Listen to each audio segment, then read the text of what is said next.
Bonjour à tous. Le sujet sur la qualité de l'air intérieur en 2050 sera présenté par 4 présentateurs. Je m'appelle Wen Zhenwei, je suis ingénieur de recherche et d'expertise au CSTB. Je vais introduire les contextes et les objectifs. Ensuite, mes collègues Tierno et Aya vont présenter 2 projets en cours au CSTB. Finalement, Patrice Blanteau, enseignant-chercheur de La Rochelle Université, va présenter les conclusions et perspectives. Les Européens passent environ 80% de temps pour des activités professionnelles et domestiques. Selon la pollution de l'air intérieur présente un facteur de risque important pour les maladies respiratoires, endocriniennes et cardiovasculaires. Selon une recherche de l'Observatoire de la qualité de l'air intérieur en 2014, le coût socio-économique associé à la pollution de l'air intérieur en France était de 19 milliards d'euros par an. La température, l'humidité relative et la pollution atmosphérique peuvent influencer l'émission des polluants chimiques à partir des matériaux de construction et de décoration, la partition des polluants chimiques entre l'air et tous les phases absorbées et la réaction chimique dans les bâtiments. Pour prédire la qualité de l'air intérieur en 2050, 3 verrous scientifiques doivent être relevés. Le premier est de quantifier l'évolution de la température, de l'humidité relative et de la pollution atmosphérique. Le deuxième est de quantifier le transfert thermique et chimique à travers l'enveloppe du bâtiment. Le troisième est de quantifier l'influence de l'environnement hygrothermique sur l'émission, le transfert et l'exposition aux polluants chimiques à l'intérieur. Dans ce contexte, les projets en cours au CSTB visent à développer une chaîne de modélisation thermique, aérolique et chimique pour une étude d'impact du changement climatique sur la qualité de l'intérieur. Ensuite, mes collègues Tierno et Aya vont présenter le projet BATANC et la thèse changement climatique et qualité de l'air intérieur pour vous expliquer nos approches. Pour mener à bien des 2 projets, nous avons utilisé 3 outils de calcul et 2 bases de données développées par le CSTB.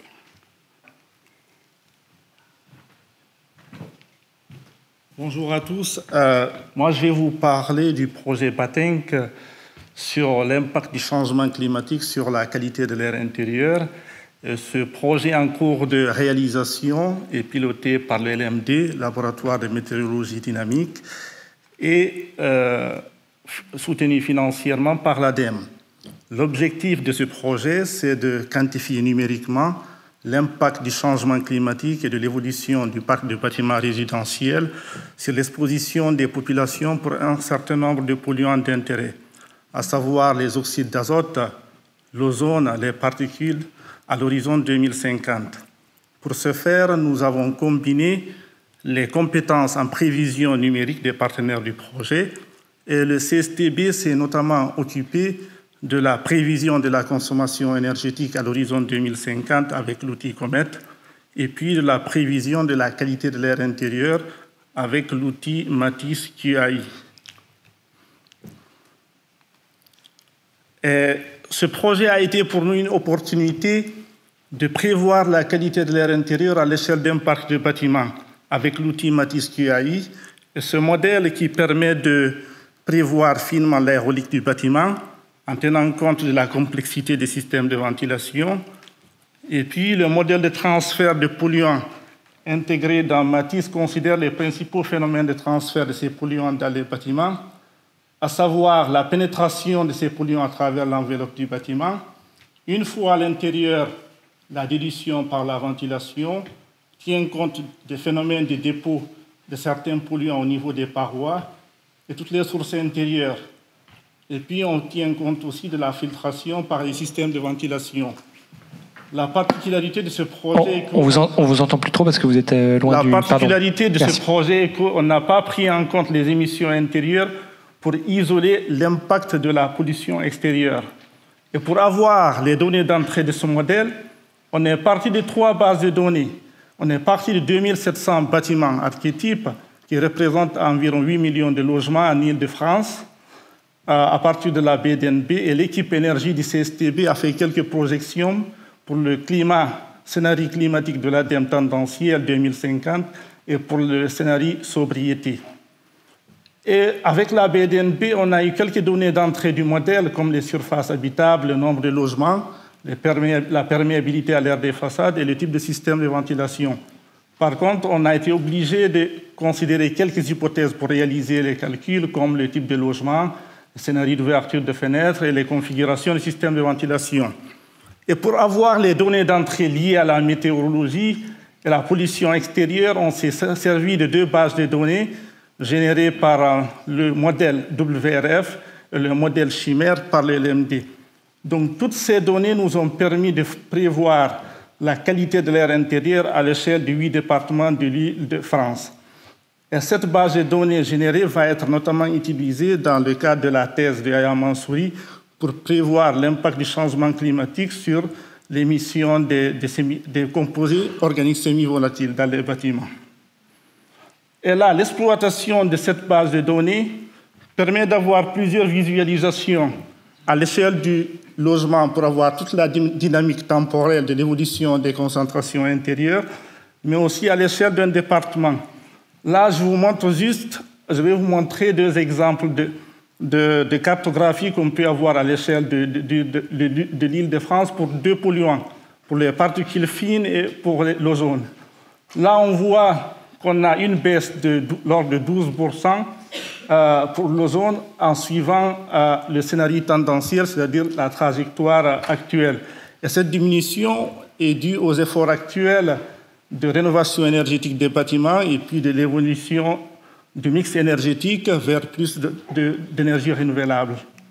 Et quand on passe à l'intérieur, on a un certain abattement de l'impact du bâtiment, et puis on a une baisse aussi de l'ordre de 3% comme ça pour les concentrations intérieures à l'horizon 2050. Et quand on passe à l'ozone, on a un effet inverse, augmentation des concentrations extérieures vu la sensibilité de ce polluant-là à la température. Et quand on passe à l'intérieur, un plus fort abattement vu en fait sa réactivité à l'intérieur des environnements intérieurs, mais quand même, on aura tendance à doubler les concentrations de l'ozone à l'horizon 2050 pour dire que ce polluant va être problématique pour les années à venir. Et là, ce projet il est en cours. Le LMD va faire des calculs supplémentaires en considérant les périodes extrêmes hivernales et puis les périodes estivales, en considérant notamment l'émission due au trafic routier. Et nous, sur la qualité de l'air intérieur, on va considérer les scénarios sobriété et puis des calculs complémentaires pour les périodes estivales. Et enfin, toute cette base de données va être exploitée pour évaluer l'exposition de la population en Île-de-France avec le modèle Explim. Et tout ce travail est en lien avec le projet Entrance financé par ADEME que nous sommes en train de mener actuellement pour étudier les stratégies d'atténuation du transfert des polluants extérieurs dans les bâtiments, surtout liés au trafic routier. Merci.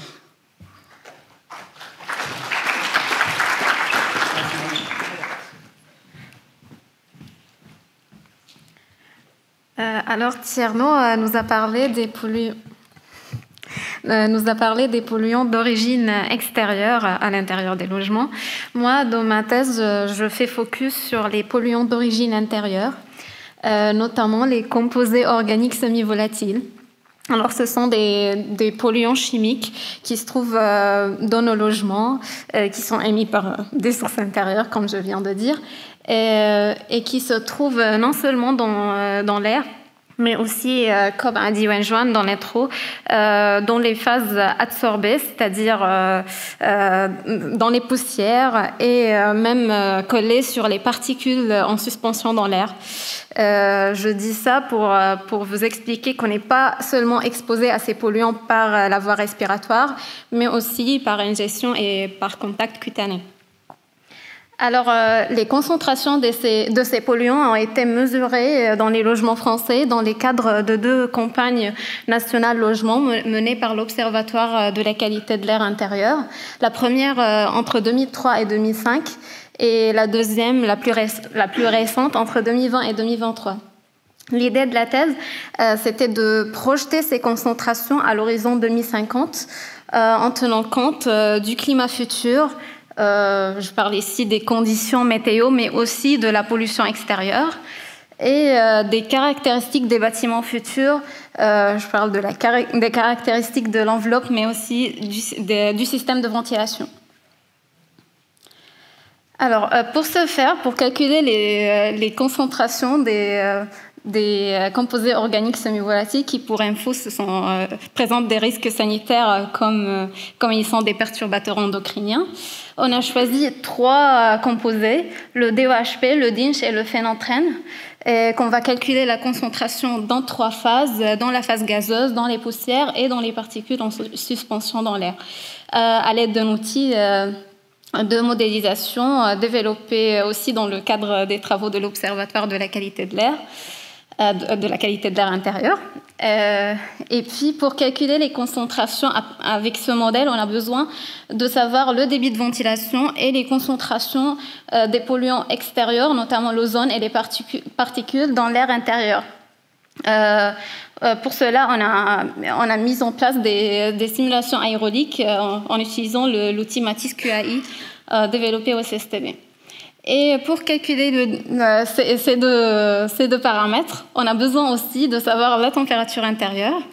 Du coup, on a fait une série de simulations thermiques pour calculer ces températures à l'aide de l'outil COMET. Et les caractéristiques des logements représentatifs du parc de logements français ont été tirées de la base de données nationale des bâtiments, la BDMB. La température intérieure n'est pas seulement indispensable pour calculer le débit de ventilation, mais elle va servir aussi à calculer les paramètres d'émission et de l'équilibre des composés organiques semi-volatiles. Donc, elle va servir directement dans le modèle COSV. Alors, parlant des résultats, je vais présenter aujourd'hui les résultats pour le DEHP. Les résultats pour les 2 autres polluants sont en cours d'élaboration. On va sur la figure, tout d'abord, les émissions en vert pour une période estivale actuelle, en jaune pour une période estivale future été normale et en rouge pour une période estivale future mais caniculaire. On voit en moyenne, on peut parler d'une augmentation de 1,5 fois les émissions du DEHP à l'intérieur et qui peut aller jusqu'à 2,3 fois si on parle d'une canicule. En termes de concentration du DEHP à l'intérieur, les concentrations dans la phase gazeuse suivent parfaitement les émissions. On parle aussi d'une augmentation en moyenne de 1,5 fois qui peut aller à 2,2 fois pour une canicule. Mais cette augmentation, elle est moins significative pour les poussières, mais qui reste encore importante. On parle de 1,3 fois pour une période estivale normale et 1,5 fois pour une période caniculaire. Et sur les particules, l'augmentation elle est beaucoup moins significative, mais quand même qui peut aller jusqu'à 1,2 fois pour une période caniculaire. Je laisse la parole à Patrice pour conclure. Merci Aya. Quelques réglages qu'on n'est pas au même format avec Aya. Donc vous voyez à travers ces 2 études que parmi tous les impacts que peut avoir le changement climatique, il y a également des impacts potentiellement forts sur l'air que l'on va respirer, qui vont résulter des modifications attendues de la pollution de l'air extérieur. On vous a montré un plus 30% d'ozone à l'horizon 2050 dans l'atmosphère. C'est quelque chose qui est très significatif, notamment parce que l'ozone, c'est un polluant important en termes de réactivité dans l'atmosphère, mais également dans les environnements intérieurs. Et puis les impacts, ils vont également résulter de la hausse attendue finalement des températures dans les environnements intérieurs. Et pour bien comprendre ces enjeux, il faut savoir que beaucoup de phénomènes qui gouvernent les transferts de polluants dans les environnements intérieurs et donc qui déterminent les concentrations de ces polluants dépendent de la température suivant des lois exponentielles.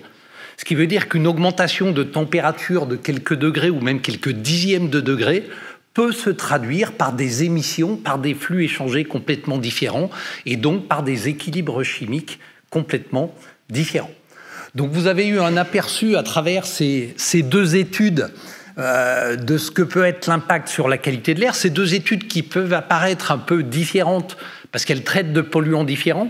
Le projet Batank, ou Batenke, comme on dirait dans le sud, je ne sais pas, il traite plutôt de polluants atmosphériques d'origine extérieure. Et ce qui a été étudié, ce sont les interactions bâtiment-environnement et même les rétroactions entre ces deux compartiments.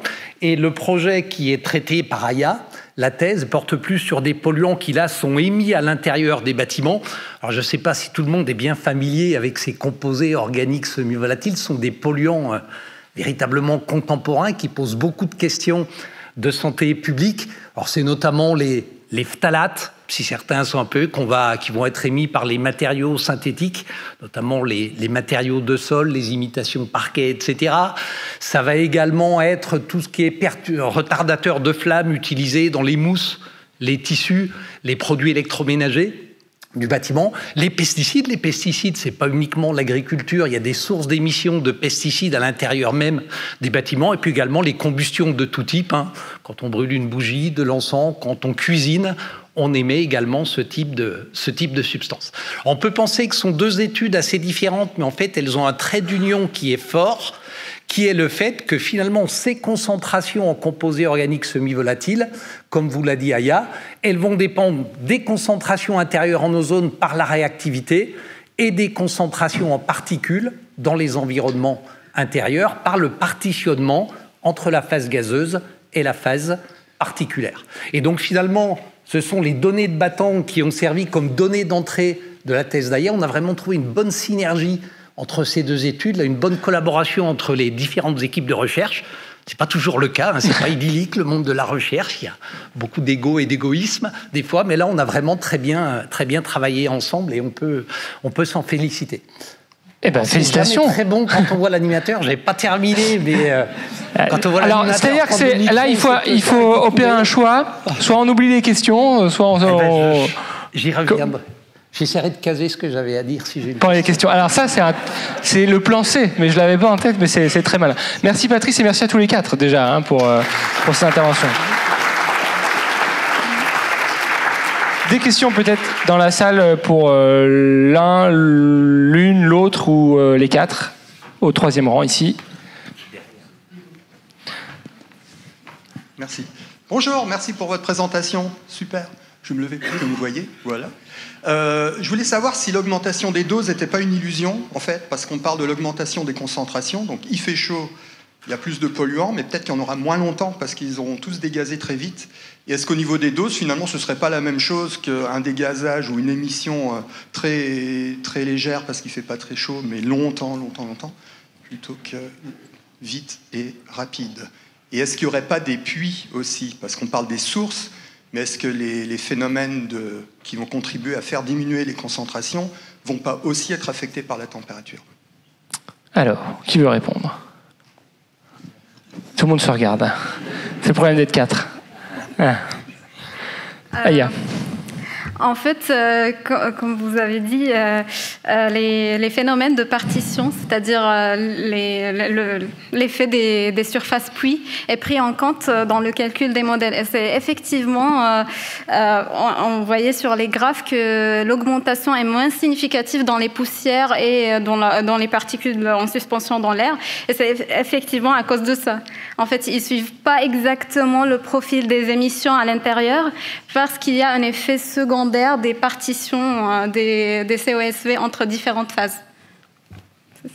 Et Patrice pour compléter.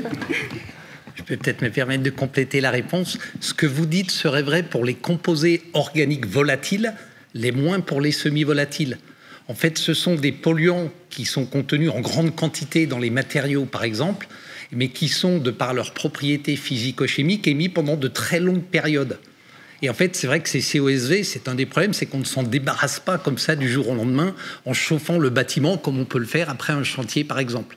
Les COSV, une fois qu'on a signé, qu'on a installé ce type de matériaux, on les a pour un certain temps. Parfait. Une question du chat, je crois. Oui, on a une question sur l'augmentation de l'ozone dans l'air extérieur peut conduire à une augmentation de la pollution intérieure par les aldéhydes, COV. Est-ce que cette modélisation peut également être réalisée ou est-ce qu'elle est réalisée déjà? Alors,